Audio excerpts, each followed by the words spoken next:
देखिए हर खबर यहीं पर। सब्सक्राइब कीजिए TV9 भारतवर्ष।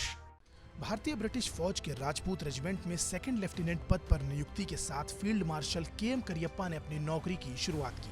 15 जनवरी 1949 में उन्हें सेना प्रमुख बनाया गया और इसी दिन को हर साल देश में सेना दिवस के रूप में मनाया जाता है। करियप्पा ने सेना में 30 साल रहकर देश की सेवा की। 1953 में रिटायर होने के बाद भी उन्होंने किसी न किसी रूप में भारतीय सेना में अपना योगदान दिया। आजाद भारत का पहला सेना प्रमुख होने के अलावा करियप्पा इंडियन आर्मी के पहले 5 स्टार रैंकिंग ऑफिसर थे।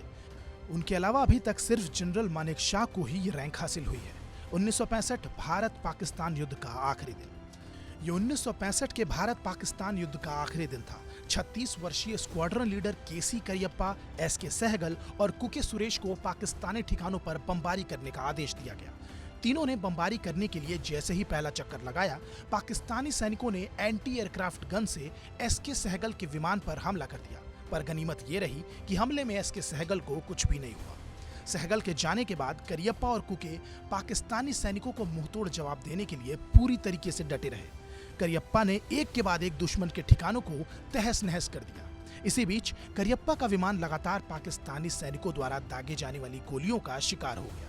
विमान से आग की लपटें निकलने लगी। कुके ने करियप्पा को इंजेक्ट का बटन दबाने को कहा। विमान के ब्लास्ट होने के बाद करियप्पा ने इंजेक्ट का बटन दबाया। करियप्पा के इंजेक्ट का बटन दबाने के बाद उनका विमान आग के गोले की तरह भारतीय इलाके में जा गिरा। लेकिन करियप्पा जिस जगह गिरे वो पाकिस्तान का हिस्सा था। करियप्पा की रीढ़ में काफी चोट आई। इसी बीच पाकिस्तानी सैनिकों ने उन्हें घेर लिया और हिरासत में ले लिया। हिरासत के दौरान करियप्पा से पाकिस्तानी सैनिकों ने पूछा कि क्या आपका संबंध फील्ड मार्शल करियप्पा से है। करियप्पा ने अपनी सारी डिटेल पाकिस्तानी अधिकारियों को दी। इसका पता जैसे ही पाकिस्तान के राष्ट्रपति अयूब खान को चला तो उन्होंने तुरंत रेडियो पाकिस्तान के जरिए करियप्पा को उनकी हिरासत में होने की घोषणा करवाई। अयूब खान बंटवारे से पहले फील्ड मार्शल करियप्पा के अंडर काम कर चुके थे और उनका बहुत सम्मान करते थे। अयूब ने भारत में पाकिस्तान उच्चायुक्त के जरिए फील्ड मार्शल करियप्पा तक सूचना पहुंचवाई कि अगर वो चाहते हैं तो पाकिस्तान उनके बेटे को यानी कि के.सी. करियप्पा को छोड़ने के लिए तैयार है।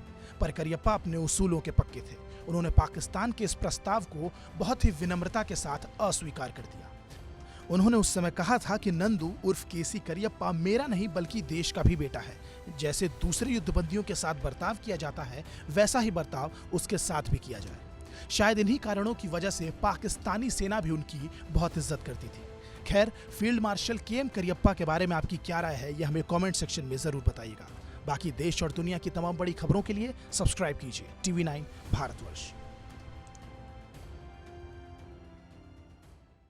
अड़ी सोमवार से शुक्रवार शाम 6 बजे सिर्फ TV9 भारतवर्ष पर।